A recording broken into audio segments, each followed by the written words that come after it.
Hello students, I am Vivek Pankade and we are studying macroeconomics at economics classroom style. And here we are studying money and banking chapter. इसमें central bank के functions ये topic हमारा last video से carry forward हुआ है और वही अभी हमारा चल रहा है। लास्ट वीडियो में हमने बैंकर्स बैंक एंड सुपरवाइजर तक देख लिया। Okay, now let us move on to the fourth one, that is controller of money supply.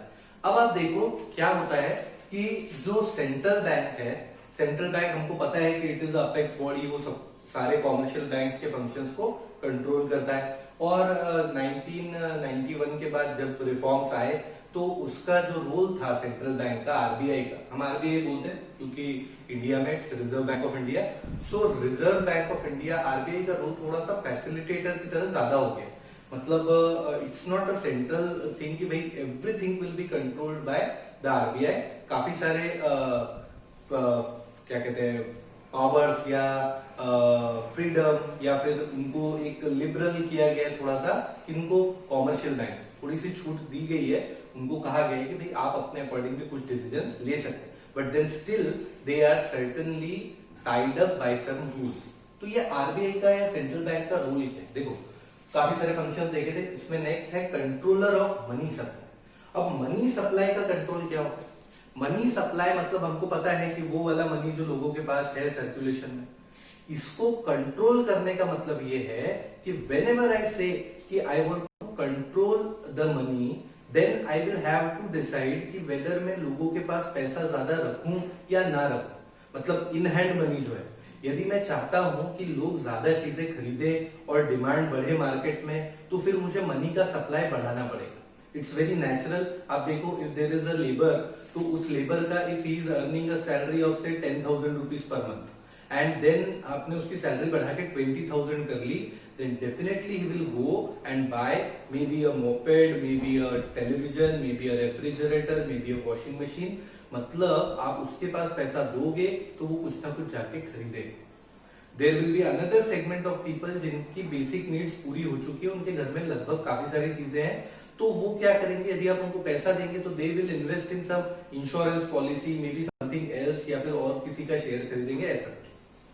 Mukesh Ambani जैसे बंदे को जो कि very rich, if you provide him extra money, say maybe 10,000 rupees ही, लेकिन extra 10,000, then he will definitely put into his business. वो अपने business में लगाएगा या फिर किसी नई तरीके की सर्विस क्रिएट करने की कोशिश करेगा।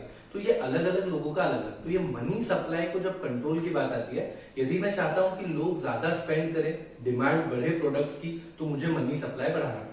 यदि मैं चाहता हूं कि लोग डिमांड कम करें, अब बहुत ज्यादा इन्फ्लेशन हो गया, बहुत लोग खरीद रहे हैं, मतलब इट्स ओके, इन्फ्लेशन तो नहीं, बट देन बहुत ज्यादा डिमांड हो गई है, अब लोग ज्यादा खरीद रहे हैं, आई शुड स्टॉप समवेयर। सो उस टाइम पे मुझे मनी का सप्लाई कम करना पड़ेगा। तो इसके लिए सप्लाई बढ़ाने को लेके और सप्लाई कम करने को लेके आरबीआई क्या कर सकता है, सेंट्रल बैंक क्या कर सकता है, वो देखते हैं। So control of money supply में regulate money supply by monetary policy. जो सेंट्रल बैंक है आरबीआई, इट रेगुलेट्स कि मनी सप्लाई को कैसे रेगुलेट करता है, मॉनेटरी पॉलिसीज को। मतलब वो हमने पढ़ी थी ना 3 टाइप की पॉलिसीज, उसमें से मॉनेटरी जो पॉलिसी है उसके थ्रू ये मनी सप्लाई को कंट्रोल करता है। अब monetary supply does it through credit control instruments. ये मनी सप्लाई को कंट्रोल करना या क्रेडिट को कंट्रोल करना, इसको करने के लिए कुछ इंस्ट्रूमेंट्स लेते हैं। जैसे कोई भी काम है उसको करने के लिए we need certain tools, so these are the tools, these are the instruments through which it controls the money. और ये बड़ा इंपॉर्टेंट टॉपिक, इसीलिए हमने इसको अलग वीडियो में लिया। ठीक है, सो सबसे पहले हम देखें कि what is repo rate. Repo rate is the first instrument. Now it is for short term needs. पहली बात तो रेपो रेट शॉर्ट टर्म के लिए होता है। Okay, central bank lends commercial bank, मैंने शॉर्ट में लिखा है, सेंट्रल बैंक जो है वो लोन देता है कॉमर्शियल बैंक को। Central bank is giving money to the commercial bank against securities and bills of exchange. ये एक नॉर्मल सी चीज है कि भाई अब देखो जो अप्रूव्ड सिक्योरिटीज हैं या फिर ऐसे बिल्स ऑफ एक्सचेंज हैं जो कि जो देने के लिए बैंक या कॉमर्शियल बैंक इज एलिजिबल, तो वो वाले बिल्स और सिक्योरिटीज के बदले में कॉमर्शियल बैंक पैसा लेता है। किससे पैसा ले रहा है? सेंट्रल बैंक से ले रहा है। अब कॉमर्शियल बैंक पैसा क्यों लेता है ये हमको ऑलरेडी पता है। We already know this that why commercial bank is taking money. Commercial bank is taking money because it needs to create money in the market. वो मनी क्रिएशन हमने पढ़ा है. So now commercial bank is getting the money from central bank. Central bank ने loan दिया किसको? Commercial bank को short term के लिए. तो इसके बदले में कुछ तो इंटरेस्ट पे करना पड़ेगा. देखो सेंट्रल बैंक ऐसा तो नहीं है ना कि चैरिटेबल ट्रस्ट है कि सेंट्रल बैंक ने लोन दिया कॉमर्शियल बैंक को और वो कुछ एडिशनल चार्ज भी नहीं करेगा. तो सेंट्रल बैंक जब कॉमर्शियल बैंक को लोन देता है उसके बदले में जो रेट पे किया जाता है इंटरेस्ट का, that rate is repo rate. तो ये एक थोड़ा सा ध्यान रखने की बात है कि जिस रेट की बात चल रही है, लोगों को लगता है कि रेट तो यहां से यहां आ रहा है, फिर लोन यहां से यहां, मतलब कंफ्यूजन क्रिएट करना. ऐसा नहीं है. देखो रेट यहां से यहां आएगा ना, मैं आपको लोन दूंगा तो इंटरेस्ट तो आप मुझे पे करोगे ना, और आप मुझे लोन दोगे तो मैं आपको इंटरेस्ट पे करूंगा. यानी कि कॉमर्शियल बैंक को लोन किसने दिया? Central bank. तो पे कौन करेगा इंटरेस्ट? कॉमर्शियल बैंक करेगा.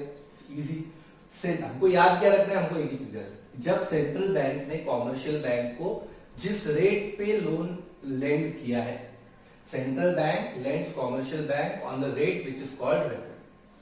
तो कुछ तो रेट डिसाइड होगा 5%, 10%, व्हाटएवर.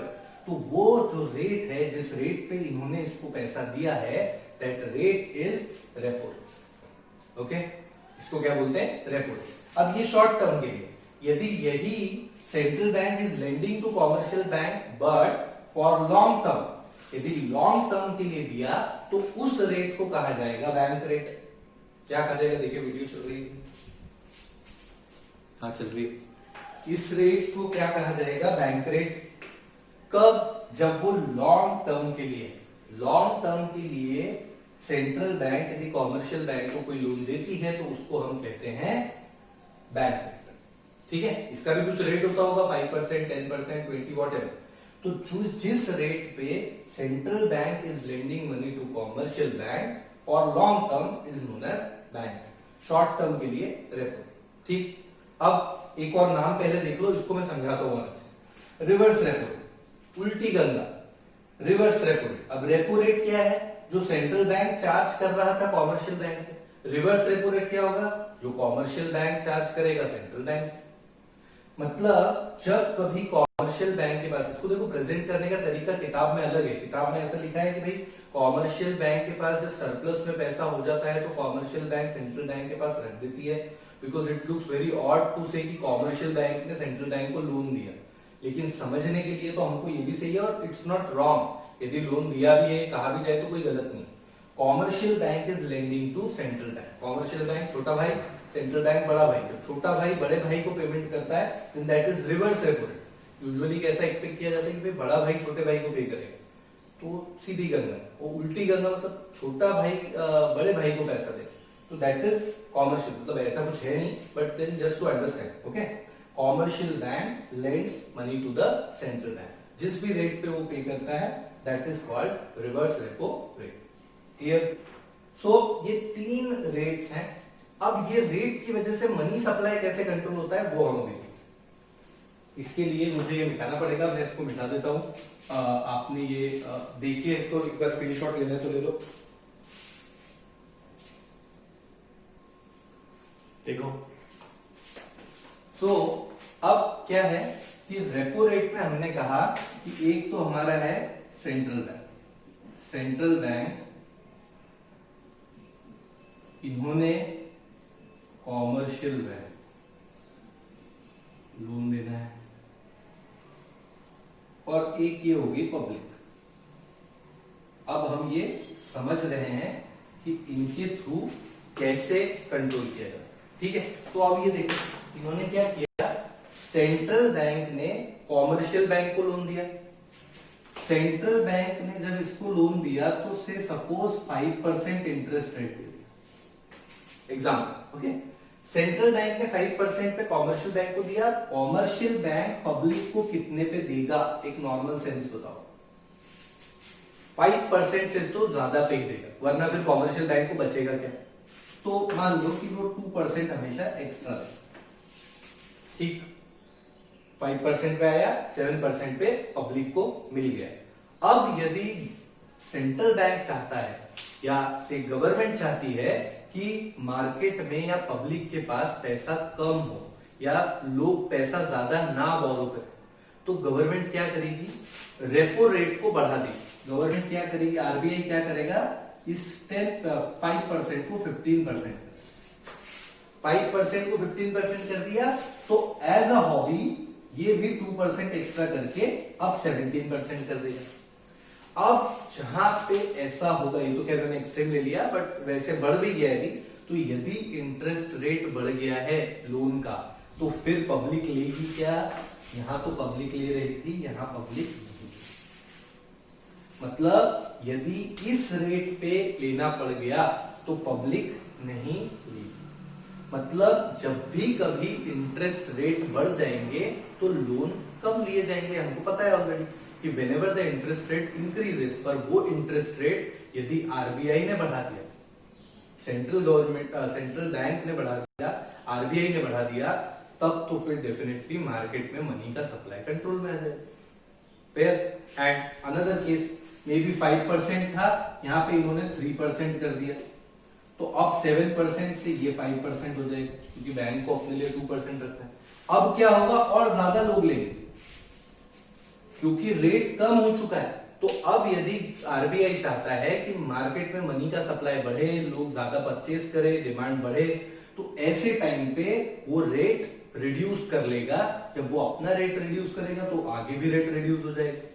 यदि कोई बैंक ऐसा है जो पर्टिकुलर बैंक सोचेगा कि नहीं मुझे अपना प्रॉफिट ज्यादा रखना है, तो फिर वो 7% ही रखेगा, फिक्स रखेगा। मतलब फिर भी जो लोग ले रहे थे वो भी ले लेंगे, या फिर थोड़ा सा कम कर देगा उसको। तो मतलब कहीं ना कहीं जैसे ही रेट कम होगा तो लोगों का लोन लेने का चांस ज्यादा है, ज्यादा लोग लोन लेंगे।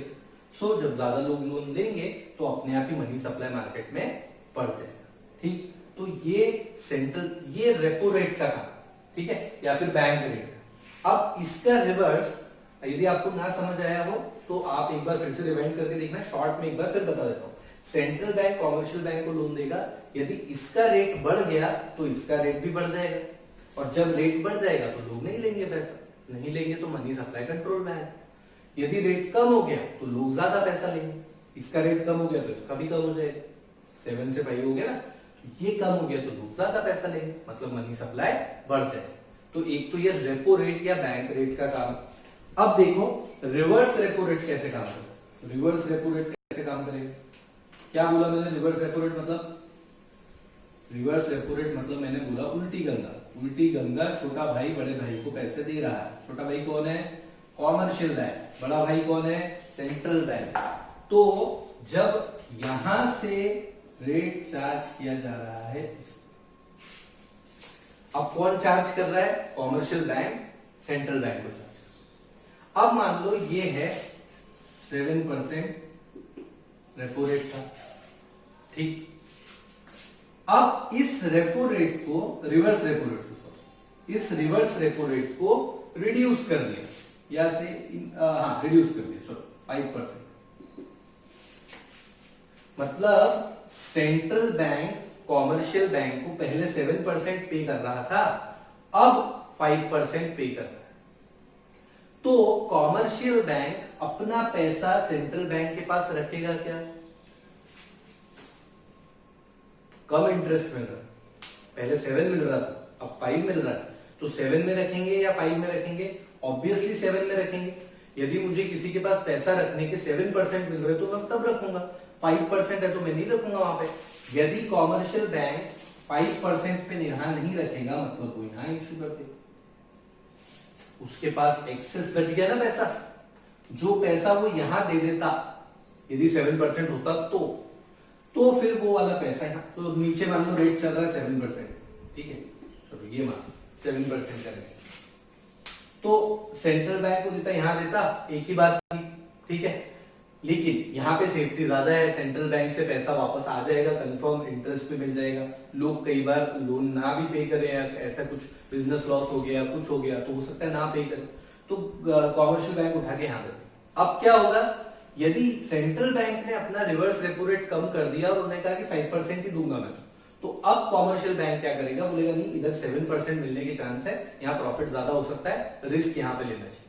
तो फिर कॉमर्शियल बैंक यहाँ पे पब्लिक को पैसा, ठीक। अब उल्टा, यदि मान लो सेंट्रल बैंक इस रिवर्स रेट को, रेपो रेट को बढ़ा देता है 17% कर, ठीक, नीचे तो रेट उतना ही है, ठीक है, जो रेट मार्केट में चल रहा है पब्लिक के लिए उतना ही है, तो इनका आपस का है। सेंट्रल बैंक ने कहा कि मुझे पैसे की जरूरत है, आप अभी मुझे पैसा दो, मतलब सेंट्रल बैंक क्या चाह रहा है, मार्केट से पैसा हटाना चाह रहा है। सेंट्रल बैंक चाहता है कि लोग डिमांड ना करें, तो उसने रिवर्स रेपो रेट बढ़ा दी।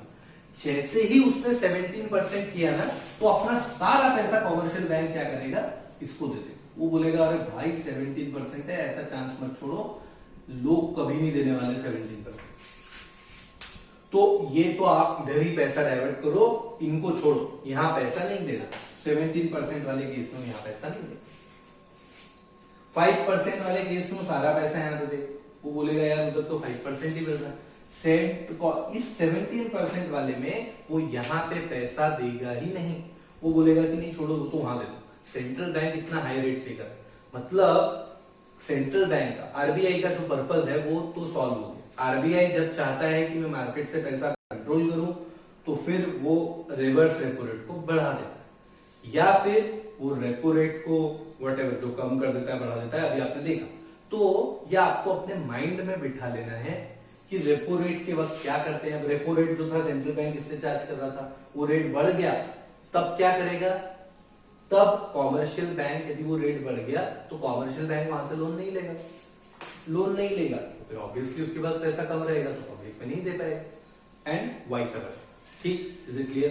तो ये हमारा रेपो रेट और रिवर्स रेपो रेट का एक पहला फंडा था। इसको हम लास्ट में क्या करेंगे, लास्ट में इसका एक छोटा सा टेबल देख लेंगे, जिससे याद करने में आसानी कि किससे क्या होगा। ओके, बट अभी मेरे ख्याल से आपको ये क्लियर होगा कि रेपो रेट और रिवर्स रेपो रेट क्या होगा। अब अगले इंस्ट्रूमेंट्स को देखते हैं।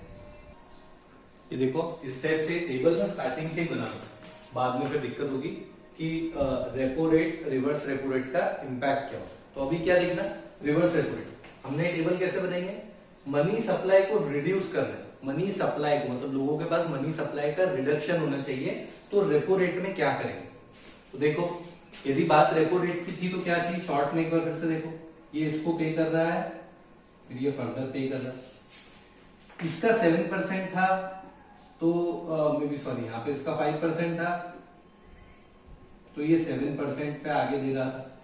ठीक है, सेंट्रल बैंक ने इसको, अब यदि सेंट्रल बैंक ऐसे टाइम में हम इसका उल्टा करते हैं, इंक्रीज करता है, हमको क्या करना है, मनी का सप्लाई रिड्यूस करना है, तो ये क्या टेबल क्या कह रहा है कि रेपो रेट को इंक्रीज करना पड़ेगा, तो रेपो रेट को इंक्रीज कर दो, चलो 7% दो। रेपो रेट को 5 के बदले 7% कर दिया। रेपो रेट कौन सा रेट था, रेपो रेट वो रेट था जो सेंट्रल बैंक इससे चार्ज करता। अब रेट बढ़ गया तो फिर ये कॉमर्शियल बैंक इससे बोरो करेगा क्या, रेट बढ़ गया तो कॉमर्शियल बैंक इससे बोरो नहीं करेगा। कॉमर्शियल बैंक इससे बोरो नहीं करेगा तो डेफिनेटली ये इससे कहां से बोरो करेगा, जब इसके पास बोरो ही नहीं किया तो मनी सप्लाई तो रिड्यूस, और आप देखो कितना टाइम्स रिड्यूस होता है। वो आपने देखा ना मनी क्रिएशन वाला टॉपिक हमने देखा था कि मल्टीपल टाइम्स इनिशियल डिपॉजिट के मनी मल्टीप्लाई, वो मल्टीपल टाइम्स रिड्यूस हो जाएगा, तो ये बोरो नहीं करेगा तो मतलब आगे पास नहीं कर पाएगा। और सेम केस यदि ये रेट बढ़ गया तो यहाँ भी रेट बढ़ जाएगा, ये भी कॉस्टली हो जाएगा, तो ये चीज मतलब सही है। रेपो रेट को इंक्रीज करेंगे तो मनी सप्लाई रिड्यूस हो जाएगी, रेपो रेट को डिक्रीज करेंगे तो क्या होगा, 5% था 3%, अब क्या होगा 3% हो गया, तो अब कॉमर्शियल बैंक ज्यादा से ज्यादा लोन लेगा। कॉमर्शियल बैंक बोलेगा अरे सस्ता मिल रहा है और ले लो, जितना पैसा और लेगा उतना ही ज्यादा आगे सप्लाई बढ़ा पाएगा, मतलब मनी सप्लाई को इंक्रीज करना है तो रेपो रेट को डिक्रीज करना है। ठीक, ये क्लियर। अब इसके नीचे वाले में कई बार कंफ्यूजन हो जाता है, इसीलिए मैंने मिटाया नहीं, मैंने कहा कि पहले एक बार अपन इसको देख लो कि टेबल कैसे बनी है, वरना बाद में कंफ्यूजन हो। क्यों ऐसा लगता है रिवर्स रेपो रेट है, फिर रिवर्स में उल्टा क्यों नहीं हो रहा, ये इंक्रीज हो रहा तब ये भी इंक्रीज कर रहे हैं, ये इंक्रीज, ऐसा क्यों हो रहा है, ऐसा क्यों हो रहा है वो देखिए। रिवर्स रेपो रेट क्या कहता है, रिवर्स रेपो रेट कहता है जो कॉमर्शियल बैंक चार्ज करता है इसको। अब ये तो पैसा यहाँ पे जमा करने की बात ही नहीं, हम तो सप्लाई की बात, ठीक है, ओके। चलो ये भी यहाँ से देखो, यहाँ पे फिर 5% से स्टार्ट किया, 5% रूल था। अब हम क्या कह रहे हैं कि मनी सप्लाई को रिड्यूस करना, तो रिवर्स रेपो रेट का क्या है, तो मनी सप्लाई को रिड्यूस मतलब पब्लिक के पास पैसा कम पहुंचना चाहिए, तो रिवर्स रेपो रेट को बढ़ा देते, इससे क्या होगा 7%। 7% जैसे ही कर दिया, कॉमर्शियल बैंक अपना पैसा उठा के सेंट्रल बैंक को दे दिया। यदि कॉमर्शियल बैंक ने अपना पैसा उठा के सेंट्रल बैंक को दे दिया क्योंकि ज्यादा मिल रहा है तो उसको दे दिया, तो यहां के लिए कम पैसा बच जाएगा, तो हो गई ना कंडीशन में। इसको इंक्रीज करने से यहां रिड्यूस होगी, डिक्रीज करने से क्या होगा, इसको डिक्रीज कर दिया तो कॉमर्शियल बैंक क्या करेगा, क्योंकि ये रेट कम हो गया है, कॉमर्शियल बैंक अब सेंट्रल बैंक को पैसा नहीं देगा। कॉमर्शियल बैंक बोलेगा अरे नहीं आप बहुत कम दे रहे हो हमको रेट, इतना कम रेट पे हम आपको नहीं दे सकते। फिर कॉमर्शियल बैंक के पास पैसा एक्स्ट्रा बच जाएगा तो कॉमर्शियल बैंक यहां दे देगा। मतलब कॉमर्शियल बैंक की कैपेसिटी पे करने की बढ़ गई ना, क्योंकि उसने सेंट्रल बैंक के पास जमा नहीं किए पैसे। और यदि कॉमर्शियल बैंक ने सेंट्रल बैंक के पास ज्यादा जमा कर दिए तो पब्लिक को नहीं दे पाएगा, भाई पैसा तो उतना ही है, या तो इसको दे दो या तो इसको दे दो। यदि इसको ही दे दोगे तो फिर इनको नहीं दे पाओगे। इसीलिए ये दोनों एक जैसे ही चलते हैं, इनका ध्यान रखो, ठीक है।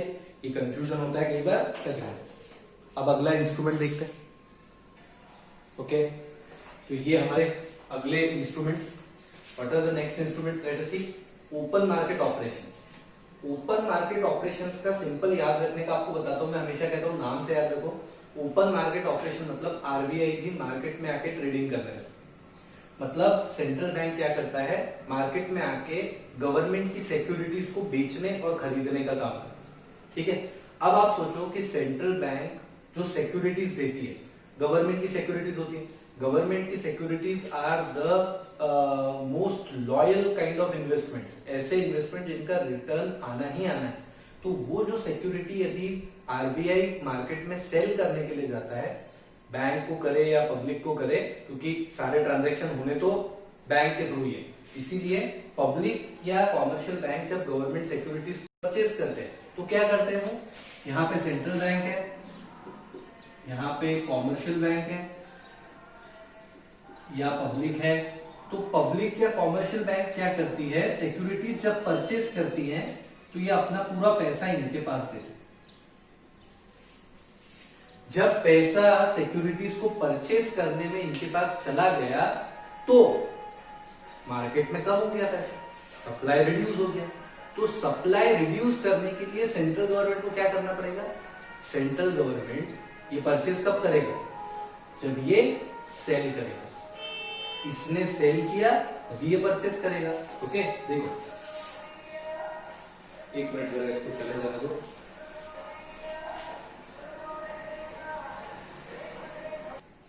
ओके चला गया शायद। मनी सप्लाई को रिड्यूस करना है, मार्केट में मनी सप्लाई को रिड्यूस करने के लिए गवर्नमेंट क्या करेगी, सेंट्रल बैंक क्या करेगी, वो गवर्नमेंट सिक्योरिटीज को सेल कर देगी। जैसे ही सेंट्रल बैंक सेल करेगी लोग अपना पैसा यहां पे दे देंगे। अब यदि मार्केट में पैसा बढ़ाना है तो गवर्नमेंट क्या करेगी, सॉरी सेंट्रल बैंक क्या करेगी, सेंट्रल बैंक कहेगी कि हमारी सिक्योरिटीज वापस दो, हमको रिक्वायरमेंट नहीं है, सॉरी हमको रिक्वायरमेंट है, हमको अपनी सिक्योरिटीज वापस, मुझे अपनी सिक्योरिटीज वापस खरीदनी है। जब सेंट्रल बैंक वापस से परचेज कर लेगी तो ये जो परचेज और सेल है ना, ये सेंट्रल बैंक के पॉइंट ऑफ व्यू से, एक सेल करेगा तो दूसरा परचेज करेगा, इतना आपको पता है ना, तो कंफ्यूज नहीं होना। यहाँ पे परचेज मतलब सेंट्रल बैंक परचेज कर रहा है, जब सेंट्रल बैंक परचेज करेगा तो पैसा किसको दे देगा, वापस कॉमर्शियल बैंक को या पब्लिक को, तो मार्केट में मनी सप्लाई बढ़ गया। मतलब मनी सप्लाई बढ़ाने के लिए सेंट्रल बैंक अपनी सिक्योरिटीज परचेज कर लेगा और मनी सप्लाई को रिड्यूस करने के लिए सेंट्रल बैंक अपनी सिक्योरिटीज को सेल कर देगा। क्लियर है, बड़ा आसान सा है कि ओपन मार्केट ऑपरेशंस में गवर्नमेंट सिक्योरिटीज का नाम होता है, सेल करेगी गवर्नमेंट तो पैसा ले लेगी, परचेज करेगी तो पैसा दे देगी, इतना हमको समझना। चलो ठीक, अब अगला देखो, अगला है लीगल रिजर्व रेट। ये हमने देखा था बहुत अच्छे से, हमको पता है क्या है ये है जो कॉमर्शियल बैंक डिपॉजिट रखता है। सीआरआर वो डिपॉजिट है जो सेंट्रल बैंक के पास रखा जाता है, कैश रिजर्व रेशो, और एसएलआर स्टैट्यूटरी लिक्विडिटी रेशो, ये वो है जो कॉमर्शियल बैंक अपने खुद के पास रखता है एक्सेस, मतलब किसी एसेट के फॉर्म में जिसकी लिक्विडिटी ज्यादा हो, लिक्विडिटी मतलब जिसको इजीली कैश में कन्वर्ट किया जा सके, तो वो कुछ ऐसी सिक्योरिटीज वगैरह या मे बी गोल्ड वगैरह जिसके फॉर्म में कॉमर्शियल बैंक अपने खुद के पास पैसा रख ले, जिससे कि उसको सेफ्टी रह सके, कभी देना पड़े तो उसको वापस दे सके। तो ये जो स्टैट्यूटरी लिक्विडिटी रेशियो है, ये स्टैट्यूटरी लिक्विडिटी रेशियो वो अमाउंट है जो बैंक ने अपने पास रख लिया। अब यदि अपने पास रख लिया तो लोगों को देने के लिए नहीं बचा, आरबीआई को दे दिया तो भी लोगों को देने के लिए नहीं बचा, मतलब इन दोनों को मिला के बनता है लीगल रिजर्व रेशियो। इसका मतलब यदि मैं कैश रिजर्व रेशियो को बढ़ा दूं, सीआरआर को इंक्रीज कर दूंगा, तो कॉमर्शियल बैंक्स को अपना पैसा सेंट्रल बैंक को पे करना पड़ेगा। Commercial bank will have to keep extra amount with the central bank. Commercial bank जब सीआरआर को बढ़ा देगा और एक्स्ट्रा अमाउंट पे करेगा सेंट्रल बैंक को, तो लोगों को कम पैसे दे पाएगा। ये हमने उसमें भी देखा था, क्या था हमारा फॉर्मूला मनी मल्टीप्लायर का, 1/CRR। सीआरआर बढ़ता है तो अपने आप मार्केट में मनी क्रिएशन कम होगा, सीआरआर कम होता है तो मनी क्रिएशन बढ़ जाएगा। मतलब अब सेंट्रल बैंक के पास ज्यादा पैसा नहीं रखना है, सेंट्रल बैंक के पास कम पैसा रखना है। तो जब सेंट्रल बैंक के पास कम रखना है, इसका मतलब मार्केट में बढ़ गया, सेंट्रल बैंक के पास ज्यादा रखना है मतलब। और एसएलआर क्या है, स्टैट्यूटरी लिक्विडिटी रेशियो, ये वो पैसा है जो कॉमर्शियल बैंक अपने खुद के पास रखता है। अब खुद के पास ज्यादा रख लिया तो मार्केट में कम हो जाएगा, खुद के पास कम रखा है तो मार्केट में बढ़ जाएगा, समझे। मनी सप्लाई इंक्रीज करना है तो खुद के पास कम पैसा रखना पड़ेगा या आरबीआई को कम पैसा देना पड़ेगा। मनी सप्लाई रिड्यूस करना है तो खुद के पास ज्यादा रखना पड़ेगा या आरबीआई को ज्यादा देना पड़ेगा। तो ये सीआरआर और एसएलआर ये लीगल रिजर्व रेशियो है, इनसे भी डायरेक्ट पैसा कंट्रोल में आ जाता है, ठीक है। अब ये वो वाले टाइप्स हैं जिनके थ्रू पूरा मार्केट अफेक्ट होता है, कोई पर्टिकुलर इंडस्ट्री नहीं। ऐसा नहीं कि स्टील वाले अफेक्ट हो गए बाकी नहीं हुए, या कोई प्लास्टिक वाले अफेक्ट हो गए बाकी के नहीं हुए, ये सभी पे इंपैक्ट करता है। तो यहां तक जितने भी थे ना ये इनको कहा जाता है क्वांटिटेटिव मेजर्स। इनको क्या कहा जाता है, क्वांटिटेटिव मेजर्स। यहां तक के साथ इनको सबको कहा जाएगा क्वांटिटेटिव। अब इसके नीचे कुछ क्वालिटेटिव मेजर्स भी होते हैं, क्वांटिटेटिव के बाद कुछ क्वालिटेटिव भी होते हैं। तो यहां तक के क्वांटिटेटिव थे, ये में भी इसे क्वांटिटेटिव, क्योंकि ये सभी को अफेक्ट कर रहे हैं। इसमें कोई कैटेगराइजेशन नहीं किया गया है कि कुछ पर्टिकुलर को अफेक्ट करेंगे बाकियों को नहीं करेंगे, ऐसा कुछ नहीं किया गया है। अब ये यहाँ पे जो है क्वालिटेटिव, गंदा लग रहा है इसको छोड़ दो, क्वालिटेटिव मेजर्स, इसके नीचे वो हम देखते हैं क्या है।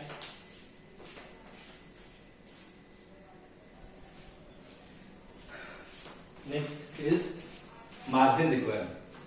अब मार्जिन रिक्वायरमेंट क्या है, ये आपको समझ आया ना। क्वांटिटेटिव मतलब सभी के लिए, क्वालिटेटिव में क्या है, थोड़े से सिलेक्टिव हो सकते हैं कि कुछ लोगों के लिए अप्लाई करना है, कुछ के लिए नहीं, कुछ इंडस्ट्रीज के लिए करना है, कुछ के लिए नहीं।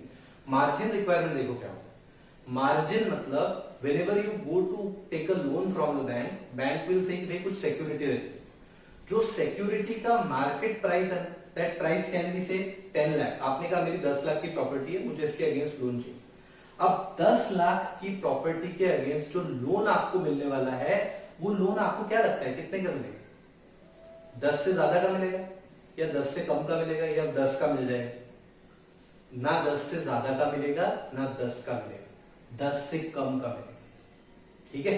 और वो वैल्यू के ऐसा नहीं कि 10 लाख की प्रॉपर्टी थी और 10 लाख का लोन ले लिया। यदि 10 की प्रॉपर्टी और 10 का लोन लिया तो फिर आप उसको रीपे ही नहीं करोगे, आपको तो कोई जरूरत ही नहीं रीपे करने।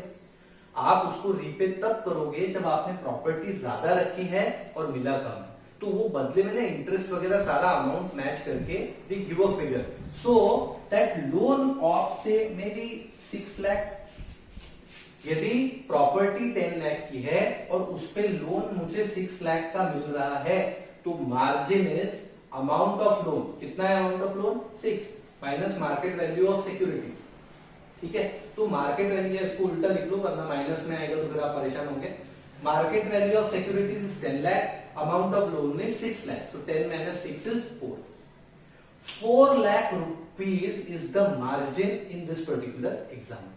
तो ये जो मार्जिन रिक्वायरमेंट है ना, ये वो है कि भाई ऐसा हो सकता है कि भाई आपको मार्जिन रिक्वायरमेंट बढ़ गई। यदि मार्जिन रिक्वायरमेंट बढ़ गई तो आपको लोन कम का मिलेगा। मार्जिन रिक्वायरमेंट 50% हो गई तो अब आपको 5 लाख का ही लोन मिलेगा। इसलिए मैंने बॉक्स बनाए बदलता रहता है, ठीक है। प्रॉपर्टी आपकी चाहे मर्जी जितने की हो, लेकिन यदि मार्जिन रिक्वायरमेंट बढ़ गई तो आपको लोन का अमाउंट कम मिलेगा। मार्जिन रिक्वायरमेंट कम हो गई तो लोन का अमाउंट ज्यादा मिलेगा। फिर तो अब देखो इससे मनी सप्लाई कैसे कंट्रोल होगा। यदि आरबीआई ने मार्जिन रिक्वायरमेंट बढ़ा दी तो लोन कम मिलेगा। 10 लाख की प्रॉपर्टी लेके अभी 5 मिल रहा है, मार्जिन रिक्वायरमेंट बढ़ गई तो अब लोन मुझे सिर्फ 4 का ही मिल रहा है। तो फिर लोग लोन लेंगे क्या? लोग लोन लेना कम कर देंगे तो मार्केट में मनी सप्लाई रिड्यूस हो जाएगी। तो मार्केट में मनी सप्लाई रिड्यूस होने के लिए मुझे मार्जिन रिक्वायरमेंट क्या करनी पड़ेगी? करेक्ट, बढ़ानी पड़ेगी। मतलब मार्जिन रिक्वायरमेंट इंक्रीज कर दी। यदि मुझे मनी सप्लाई रिड्यूस करना है एंड वाइस वर्सा, यदि मुझे मनी सप्लाई इंक्रीज करना है मार्केट में, मैं चाहता हूं लोग ज्यादा लोन ले, तो मैं क्या करूंगा? अपनी मार्जिन रिक्वायरमेंट को कम कर दूंगा। मैं बोलूंगा कि सिर्फ 10% ही मार्जिन रिक्वायरमेंट रखो, तो आप 10 लाख की प्रॉपर्टी पे 9 लाख का लोन ले सकते। तो लोग ज्यादा से ज्यादा, मतलब मार्जिन रिक्वायरमेंट रिड्यूस होगी तो लोन का अमाउंट बढ़ जाएगा तो ज्यादा लोग लेंगे। मार्जिन रिक्वायरमेंट बढ़ जाएगी तो लोन का अमाउंट रिड्यूस हो जाएगा और लोग नहीं लेना चाहिए। So that is margin requirement. तो मार्जिन वर्ड आते से ये सोच लेना, मार्केट वैल्यू जो भी है सिक्योरिटीज की, वो माइनस जो भी अमाउंट मिल रहा है उसका डिफरेंस, ये मार्जिन रिक्वायरमेंट। अब देखो यहां तक तो कुछ ऐसा, इसको मैंने क्यों क्वांटिटेटिव क्वालिटेटिव में क्यों रखा? क्योंकि ऐसा हो सकता है कि किसी पर्टिकुलर सेक्टर, जैसे आपको एग्रीकल्चर के लिए लोन लेना है तो इसी 10 लाख के ऊपर आपको 9 लाख का लोन मिल जाएगा। लेकिन यदि आपको हाउस लोन लेना है तो इसी 10 लाख पे आपको 5 लाख मिलेगा या 6 लाख मिलेगा। तो ये अलग अलग सेक्टर का अलग अलग डिसीजन भी लिया जा सकता है। This is margin. इनके अलावा यहां तक तो कुछ नंबर्स की बातें हो रही थी कि भाई न्यूमेरिकली आपने चेंज कर दिया, इसको भी वैसे तो हम क्वांटिटेटिव में ले लेते हैं, लेकिन क्योंकि ये अलग अलग के लिए अलग अलग भी हो सकता है इसलिए इसको क्वालिटेटिव में रखते हैं। फिर ये सबके लिए एक साथ इक्वल हो सकता है। सर रेपो रेट बढ़ गया तो ऐसा नहीं कहेंगे कि रेपो रेट जो बढ़ा है वो स्टील इंडस्ट्री के लिए बढ़ा, ऐसा नहीं। रेपो रेट सभी के लिए बढ़ा, एसएलआर या सीआरआर वो सभी के लिए कॉमन, ये अलग हो सकता है। इसके अलावा और दो छोटे काम क्या करते हैं? मोरल सुजेशन, इसको मोरल सुजेशन बोलते हैं। इसको मोरल सुजेशन मतलब नाम से समझो, मोरली समझाने की कोशिश करते हैं। मतलब आरबीआई क्या करता है, अपने स्पीच में, इंटरव्यूज में, लेटर में उनको समझाते हैं कि भैया उनको लोन मत दो, इस इंडस्ट्री की अभी उनको रिक्वायरमेंट नहीं है। आरबीआई क्या करेगा? आरबीआई के गवर्नर वहां से स्पीच देंगे, उसमें कहेंगे कि कंट्री जो है इस पर्टिकुलर सेक्टर में इन्वेस्टमेंट अब बढ़ाने वाला है। तो जब ऐसे कुछ स्पीचेस, ऐसे कुछ लेटर्स, ऐसे कुछ फोन कॉल्स इनको किए जाते हैं तो उनको परसुएड करने की कोशिश की जाती है, मतलब समझाया जा रहा है और थोड़ा बहुत प्रेशराइज भी किया जा रहा है। कैसे? क्योंकि भाई आपको पता है RBI is the lender of the last resort, तो आखिरी में तो उनको उसी के पास जाना है। तो जिसके पास आखिरी में जाना है, यदि कुछ सिचुएशन गड़बड़ हो गई तो उसकी तो सुननी पड़ेगी। तो इस वजह से थोड़ा सा प्रेशर बिल्ड करने की कोशिश की जाती है। लेकिन मोरल नाम इसलिए दिया है क्योंकि यदि बैंक फिर भी उसको फॉलो नहीं कर रहा है तो इसके बदले में कोई एक्शन नहीं लिया जाएगा। ऐसा नहीं कि इसकी वजह से केस कर देंगे कि हमने कहा था इसको मत दो और आपने उसको दे दिया। तो वो तो मोरल सुजेशन की बात है ना, मतलब वो मोरली समझा रहे हैं कि भाई देश के लिए इनको पैसा देना अच्छी बात नहीं है। अब बैंक के ऊपर है कि बैंक उसको कैसे अप्लाई करता है, ठीक है। तो कोई कुछ एक्शन नहीं लेंगे। जैसे ऐसा होता है कई बार कहते हैं भाई नहीं प्रॉपरली बच्चों को पढ़ाओ, अब कोई नहीं पढ़ा रहा तो आपको यदि पता लग जाएगा तो अलग बात है, लेकिन ये कुछ अलग मैटर वैसे है। लेकिन यदि पता नहीं लग रहा तो कई सारे फिर ऐसे रहेंगे स्कूल वगैरह, वो अपने हिसाब से ही काम चलाएंगे, वो लगेगा नहीं हम लोग कर रहे वही सही। तो वो मोरली समझाने की कोशिश, ठीक है। जब अति कुछ गलत हो जाएगा जो कि सिलेक्टिव क्रेडिट कंट्रोल, मतलब यहां पे अब आपको क्या किया गया, इंडस्ट्री दे दी गई कि एग्रीकल्चर इंडस्ट्री को सस्ता लोन देना। अब यदि ऐसा हुआ कि आपके एग्रीकल्चर वाले लोन का रेट ज्यादा दिख रहा है, then they can take some action. Otherwise moral suggestion में कोई एक्शन नहीं। तो सिलेक्टिव क्रेडिट कंट्रोल में क्या करना है, कुछ इंडस्ट्री को भाई सस्ता लोन दो, तो ये पॉजिटिव वाला हो गया कि जैसे यार इनके लिए एग्रीकल्चर है, बैकवर्ड एरिया है, ऐसा कुछ जैसे एक्ट ईस्ट पॉलिसी अभी चल रही है, पहले ईस्ट में लोगों ने इतनी इंडस्ट्री सेटअप नहीं की तो उनको उधर इंडस्ट्री सेटअप करने के लिए थोड़ा सस्ता लोन दो। ऐसा कुछ यदि कोई कर रहा है तो वो सिलेक्टिव क्रेडिट है, पॉजिटिव। नेगेटिव मतलब उसको मत दो यार, इस इंडस्ट्री को मत दो, ये लिक्वर इंडस्ट्री इसको मत दो, ये सिगरेट बनाने की फैक्ट्री डाल रहा है इसको नहीं है, इसको ज्यादा इंटरेस्ट चार्ज करो। तो ये सिलेक्टिव कुछ के लिए ज्यादा कुछ के लिए कम, सिलेक्टिव क्रेडिट। मोरल सुजान मतलब मोरली समझा रहे हैं, उसको बता रहे हैं कि भाई देखो यार ऐसा है कि इनको पैसा मत दो, यार देखो ऐसा है कि इनको पैसा दो, तो ये मोरल सुजान।